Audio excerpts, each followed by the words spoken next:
The supreme leader of Iran has sent his appointed head of government to New York.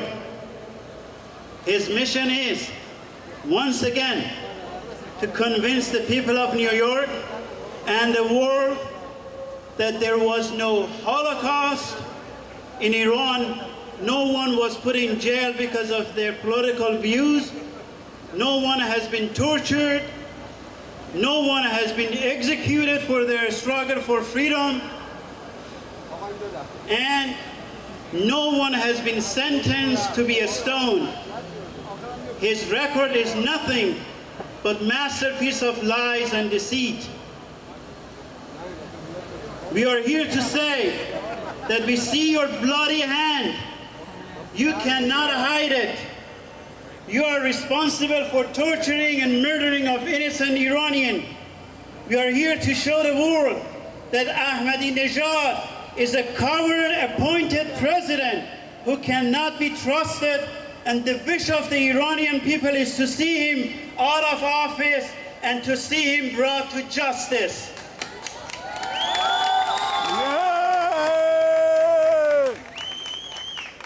We are demanding the United Nations to kick him out of this place. For 30 years, they have misled everyone. The record that they have is not disputable. In our program today, we are hoping to get a phone call from the son of Sakineh, who was sentenced to a stone, and then Ahmadinejad cowardly came and said that wasn't the case at all. The same way that he denied Holocaust, he denied every other murder that he has committed. We owe this to the Iranian people, that they are not alone. We have received phone calls in past 2 weeks from the relatives of the political prisoners in Iran who are saying that make sure our voices are heard there. We are not allowed to demonstrate and show our outrage. We want you to do this in New York City while Ahmadinejad is there.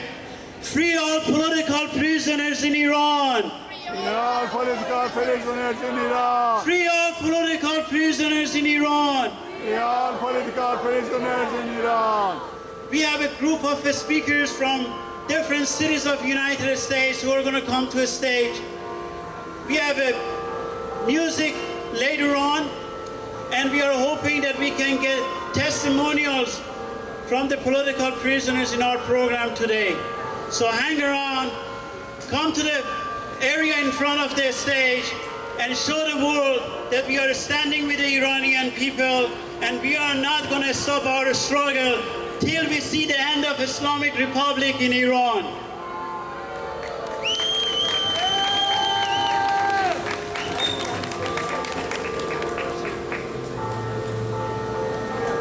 من مرمر میر هستم. به تک تک شما خیر مقدم میگم. امروز میخوام بانویی رو معرفی کنم. چقدر باعث افتخاره که ما همچین زنان قوی در جامعهمون داریم. بانویی که میخوام معرفی کنم بلاگ نویس، اسم بلاگشون iranianrights.com، یک بلاگ فرهنگی و سیاسی، فعال فرهنگی زنان، فعال حقوق بشر، شیرزن لور، بانو مینا زیگل.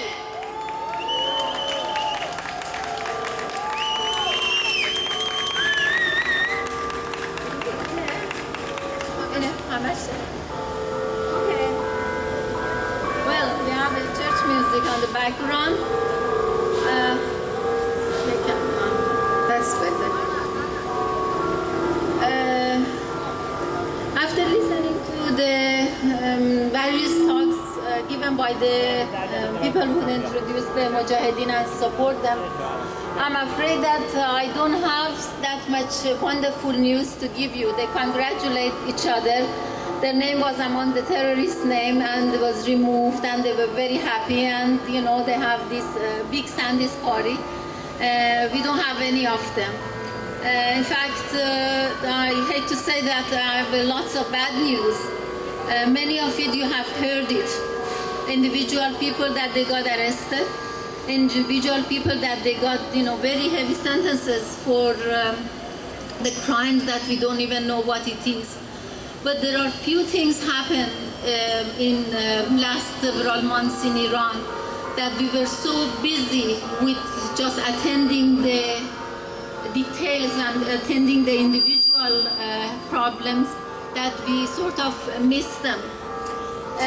This was the 7th time that Ahmadinejad was here in United States, and I'm afraid that we missed the golden opportunity to do what we were supposed to do even a little bit earlier. Hopefully, and I pray to God for that, because beyond that I don't have anything else, and we don't know how it would happen. I hope that this is the last trip that he comes here, and I hope he remembers it very well. Thanks. And I hope that the next time that he leaves the country, we all gonna go together. We go to Netherlands to meet him over there in Hague, when he and the rest of the Republic of Iran, they would be put in trial for the crime that they have committed against their history. And beyond that, their name would be a black spot in Iranian history, because they did something that it is close to each one of us heart. What they did, which is not forgivable at all, history won't forgive it, and history won't forget it, is that they sent us back at least 100 years ago. We Iranian, we have a history from the constitution time to today. We did something, we achieved something. One of our great achievements was the judiciary system, and there was huge amount of effort put on that way. The Islamic Republic of Iran for 30 years finished and put an end to that judiciary system. In fact, 3 weeks ago, when I heard from one of my friends, Iranian activist Mansour Shojai, calling me and crying that Nasrin Sotoudeh got summoned to go to the court within 3 days, I was shocked. Not because that I'm afraid that anything would happen to her, it won't. Not that I was worried about the Shiba Nazarahari that would be trialed on the final trial of her would be the following day. It won't. I was very sure that they won't execute Shiva, and I'm very sure that Nasrin Sotoudeh would be out of the prison very, very soon. However, the thing which happened was extremely frightening. The arrest of Nasrin Sotoudeh for 3 weeks is the last nail in the coffin of the Iranian judiciary. That was what was planned for last few years. Start with individual arrest of the lawyer, human rights activists, and those the defendant of the human rights victims. And they put them in jail, and each individual after a couple of months was released, but under one condition, either leaving the country or just abandoning the profession.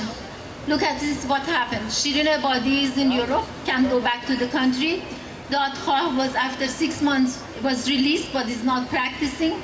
Nasser Zarafshan was banned from practice for 6 years, and immediately after 6 years started practicing and got arrested again. And now Nasrin Sotoudeh got arrested. This is very, very alarming. But what makes me sort of comfortable just thinking that she's going to be out of prison is in fact this Nasrin Sotoudeh. She was the first one, the first whistleblower to this whole scam. She was worried. During these years, when I was translating the documents for her, I noticed that a sentence gets repeated almost in every interview that she has and every press release that she's issuing after somebody gets arrested. She said that these are the individuals, they are not the target. The targets are the organization, and the targets is the judiciary system. The term that she used, she said that the real danger is that our judiciary system is becoming militarized. She used these words very carefully, but we didn't pay that much attention to it until she herself got arrested. And 2 days before the trip to United States, Mahmoud Ahmadinejad gave an interview which worried me very much.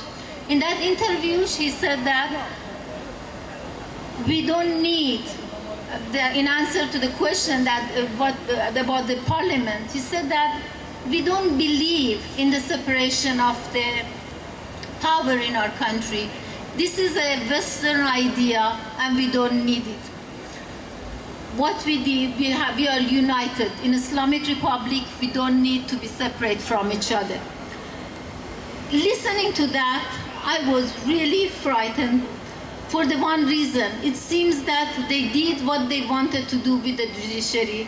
Now they are comfortable that they have a judiciary without defense system. From now on, our political prisoners would be sentenced to whatever the judge says. And beyond that, they don't believe in the separation of power. They don't believe that they don't interfere into each other, and they don't believe in the independent judiciary. Again, it's one of those lies that Ahmadinejad here completely denied when it was convenient for her.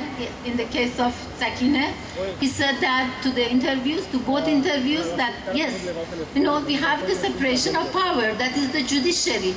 That same thing that she has denied just 2 days before that. These two issues are very, very important. We are in a real danger. The arrest of the individuals are not our immediate concern. We have to focus on those things. Hopefully, next time we're gonna meet each other in Netherlands. We're gonna give him a lesson. We're gonna just tell him that what the judiciary should be. We're gonna give him a fair trial. And beyond that, we're gonna give them a good lesson to notice that Western democracy, that Western idea of separation of power is not a useless thing. It's a good thing, and it's the only way to get to democracy.